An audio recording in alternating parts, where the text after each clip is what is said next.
Estamos en CX30, Radio Nacional, 11:30 AM por aire. Radionacional.com.uy por internet para el mundo. También está la aplicación La 30. Estamos en Facebook, en donde estamos. Ese es el nombre también de nuestro programa por Facebook. Es el mismo nombre, en donde estamos. En Twitter, @en donde estamos. Instagram, en donde estamos, Uru. Y nuestro canal YouTube, Mira en donde estamos. Siempre les digo que en este canal tienen cada una de las columnas que vamos desarrollando en este programa editadas por separado, es decir, que están con sus correspondientes títulos y con cada uno de nuestros columnistas o panelistas, como te guste llamarlo más, vamos desarrollando distintos temas y todos esos temas están desglosados, están editados por separado en un trabajo para redes sociales, un trabajo de edición digital que realiza Mariana Peralta, también junto a Damián, el operador, el número 5 del equipo acá cuando salimos al aire. Evidentemente hay algún problema de comunicación con Gianoli. Estamos en el día y la hora de su columna de los martes, con quien, bueno, departimos siempre charlas interesantísimas respecto a estadísticas, datos de la realidad, que tiran por tierra esos relatos que se van instalando, por supuesto desde esta fuerza enemiga de este gobierno y de un gobierno que no ha sabido, eh, digamos, traer reformas más profundas.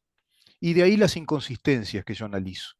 Esa doble vara presidencial respecto a temas centrales que no aborda, que no tocó, que no manifiesta voluntad política para ello. Y por otra parte, temas en los que prontamente resuelve de modo presidencial y en este caso con motivos políticos la destitución de la ministra Irene Moreira. Inconsistencia de Cabildo Abierto también al montar todo este espectáculo distorsivo de queja pública. Quizá, pero quizá también resulte beneficioso para la fuerza política que esto se haga público, que sea bien transparente, pero claro, instaló un compás de espera y un compás de espera cargadísimo de incertidumbre y de una severa incertidumbre para el gobierno, porque si Cabildo Abierto se iba de este gobierno, evidentemente se iban los 54 cargos que comparten el gobierno, por ejemplo, y quedaba como una fuerza electoral, perdón, legislativa bisagra, porque es eso, es el fiel de la balanza.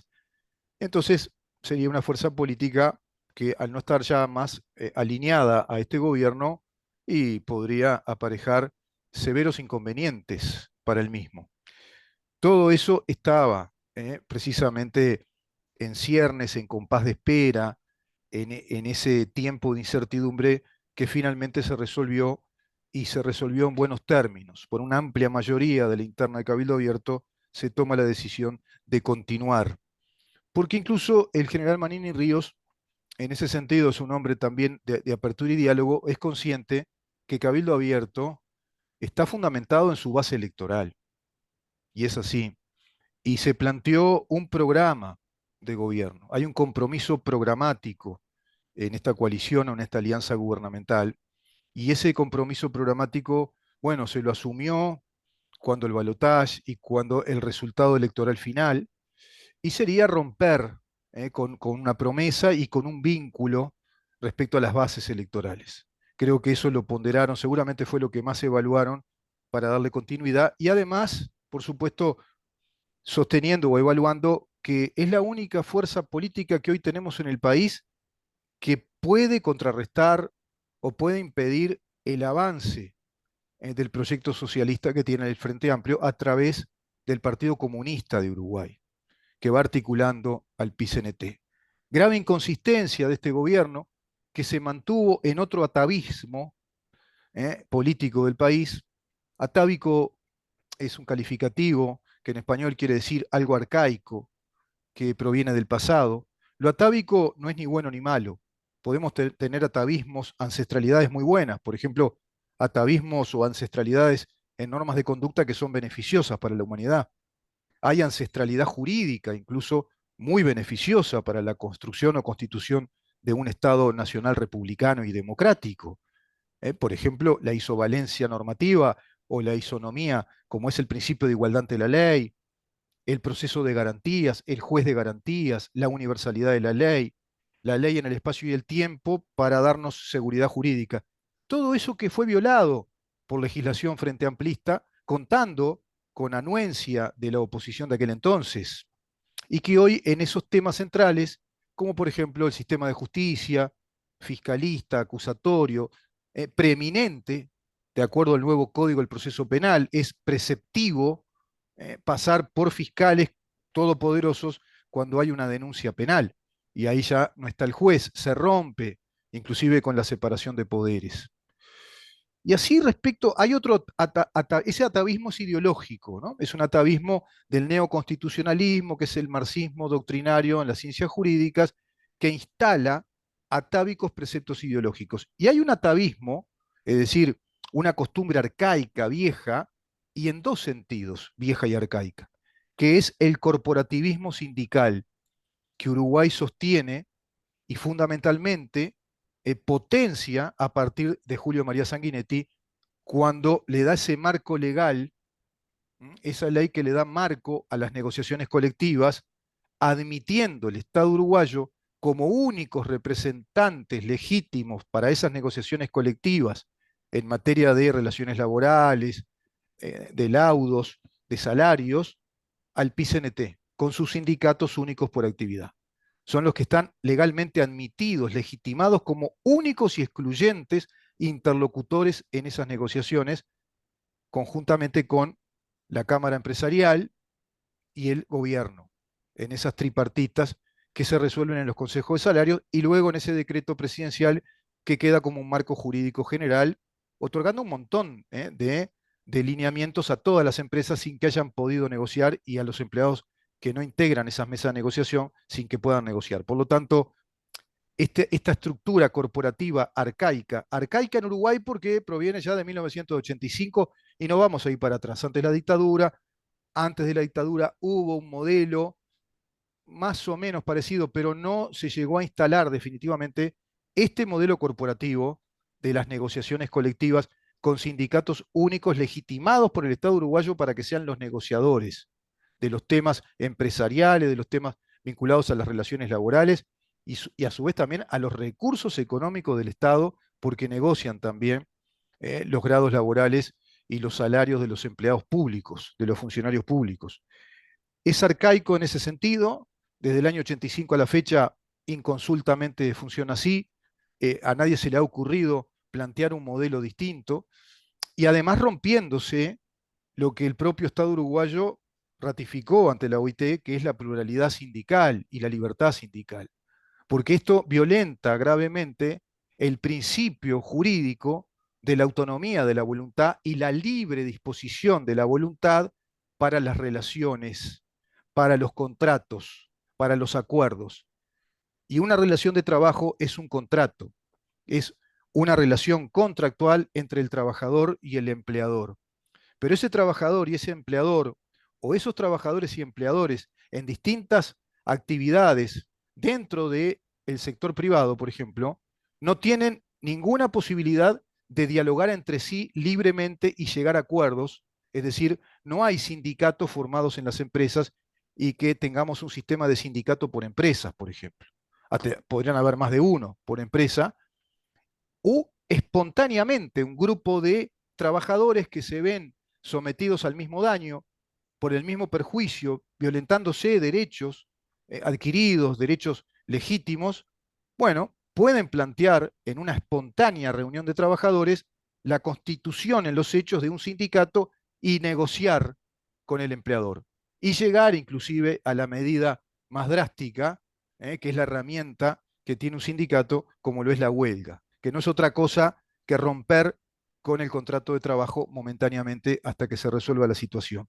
Esa herramienta, según Juni, un derecho potestativo, discutible, opinión jurídica, tiene una herramienta, digamos, el sindicato. Pero los sindicatos, cuando actúan libremente, cuando hay pluralidad sindical, es decir, que el Uruguay tenga sindicatos que no sean ideológicos, este sindicalismo es ideológico político porque es el Partido Comunista de Uruguay y sus aliados, que incide no solo fuertemente, sino de modo determinante, inevitablemente determinante en las acciones políticas de los sucesivos gobiernos que atraviesan la historia reciente del Uruguay. Y no se ha planteado siquiera desactivar por decreto, que podría hacerlo el presidente, las negociaciones colectivas en la actividad privada. Y que las negociaciones de las relaciones laborales se den entre sindicatos y empresas. Y no entre estos popes magnates, burócratas sindicales, que atraviesan toda la actividad económica sin conocer la realidad de cada una de las empresas, de esos empresarios y de los empleados, y negocian en esas cúpulas corporativas con el gobierno y las grandes empresas del país, que por supuesto están también legitimadas como otra corporación. Por lo tanto, hablamos de tres corporaciones: la corporación empresarial, la corporación sindical y la corporación gobierno, negociando entre sí, pretendiendo beneficios, propósitos que son para esas corporaciones, es decir, beneficios que persiguen esas corporaciones. Pero ahí se escapa bastante la lógica de pensar en el país como una unidad nacional. Es atávico, además, porque este modelo proviene del modelo de Benito Mussolini, que instala en la Carta del Laboro este sistema, el sistema de corporativizar, es decir, carterizar los sindicatos, reconocer mediante un instrumento legal a ciertos sindicatos como los únicos interlocutores válidos, legitimados por el gobierno, y así también a las empresas, para negociar con empresas y sindicatos y el gobierno presente en esas negociaciones, para que el gobierno quedara blindado, quedara protegido por ese sistema carterizado corporativo de sindicatos y empresas como los únicos legitimados en ese marco de negociaciones que también se laudaban después por decretos presidenciales en ese autoritarismo, el totalitarismo de Mussolini. Modelo que toma Juan Domingo Perón para la República Argentina. Y que en Uruguay siempre estuvo de vino en un híbrido, pero que con Julio María Sanguinetti se afirma, se define ese modelo mussolinista o peronista de la carterización de sindicatos y empresas y la corporativización de este modelo de las relaciones y de las negociaciones en materia de economía, en materia de relaciones laborales. ¿Qué tema, no? Y ese tema no lo tocó este gobierno, evidentemente no está en el libreto, no, parece que no interesa. Y es un modelo que está propiciando siempre fuertemente el poder político del Partido Comunista. Está propiciando eso. Hay otros temas ahí para tratar y no nos da el tiempo. Se nos va el programa, pero yo quería tratar el tema de, bueno, que se afanaron todo en el Frente Amplio, ¿no? Hay un informe del colega Neri Pinato. Está bueno pasar informes de colegas cuando hacen las cosas bien y cuando hacen un muy buen trabajo de investigación. Lo vamos a compartir mañana, porque la corrupción en el Frente Amplio fue institucionalizada, no cabe duda. Frente Amplistas procesados con prisión por delito, una lista enorme que yo creo que nos consumiría por lo menos 20, 25 minutos de programa dar toda la lista que publica el periodista Neri Pinato. Juan Carlos Bengoa, procesado con prisión en casinos, director de casinos. Oreste González, procesado con prisión, casinos. Juan Cargián, procesado con prisión, casinos. Procesado con prisión también por el tema casinos, que daban pérdidas, ¿se acuerdan? Daban pérdidas los casinos en Uruguay, increíble. Gustavo Dalmonte, procesado con prisión. Un humilde trabajador es atropellado por María Julia Muñoz en la ruta, se internado en estado de coma, fallece al tiempo. La versión es que el accidente aceleró una enfermedad que ya tenía. El periodismo omiso a todo esto, omitió este incidente gravísimo de una ministra como María Julia Muñoz, que mató a una persona con su coche. Sin mencionar que cualquiera que atropelle y mate a un particular es procesado por homicidio culposo, ¿verdad? La justicia se lavó las manos y ningún trabajador reclamó. Bueno, y acá tenemos la justicia ideológica también penetrada, permeada por el PCNT, con el sindicato de los fiscales, del señor da Rosa, si no me equivoco, apellido, que evidentemente está mostrando lo mismo. Y tampoco este gobierno se dignó a hacer modificaciones sustantivas con las mayorías parlamentarias que tiene. Vamos a ser claros, objetivos y honestos en los análisis. Ahí están las inconsistencias de este gobierno, que no ha modificado aspectos sustantivos centrales de la estructura y el funcionamiento del Estado uruguayo en un tema tan sensible como el sistema de justicia, nuestro poder judicial, la administración de la justicia, el suministro de la justicia. Y así tantas cosas. Mariano Arana también esquiva hábilmente todo ese episodio de la de financiación de los casinos. ¿Sabes por qué? Porque el fiscal que podría haberlo acusado, llegó 5 minutos tarde a la justicia, entonces quedó archivado el caso. ¿No? Jugaron con esa temporalidad. Tribunal de Ética del Frente Amplio, en 2007, todos sus miembros presentaron renuncia porque sus fallos no eran tenidos en cuenta por la organización política de izquierda. Intendencia de Canelones, sospechosa por una recompra de deuda, y en el mismo día una empresa realiza la compra del banco comercial. Se la vende a un empresario que a su vez se la vende a la Intendencia Municipal de Canelones, la que terminó pagando $600.000 más.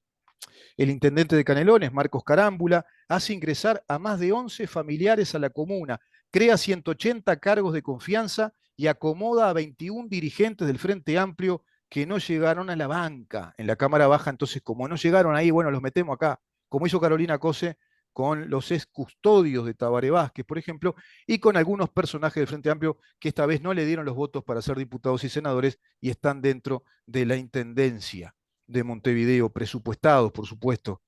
El llamado concurso que se recomendaba como lectura obligatoria, los libros de la propia concursante. Bueno, INAU tiene una contundente denuncia pública de corrupción hecha por el padre Mateo, tras renunciar a lo que se le suman numerosas denuncias de sus funcionarios sobre clientelismo y condiciones de hacinamiento de los menores infractores. Contrataciones artísticas millonarias del hijo de Danilo Astori, con entes estatales como Antel y ANCAP. Vamos a seguir con esta lista, es larguísima. Mañana retomamos este tema, porque no hay que olvidar esto, no hay que olvidar todo esto. No solo el Frente Amplio, PIS-CNT, FA, no solo es una corporación ideológica que nos llevaría al desastroso socialismo, sino que además son corruptos. Hay mucha corrupción. Y fue un gobierno en los 15 años que si una característica histórica tiene, precisamente es eso, la sistemática corrupción. Bueno, nos reencontramos mañana a partir de las 10 de la mañana para seguir preguntando en dónde estamos. Chao. Libertas, una organización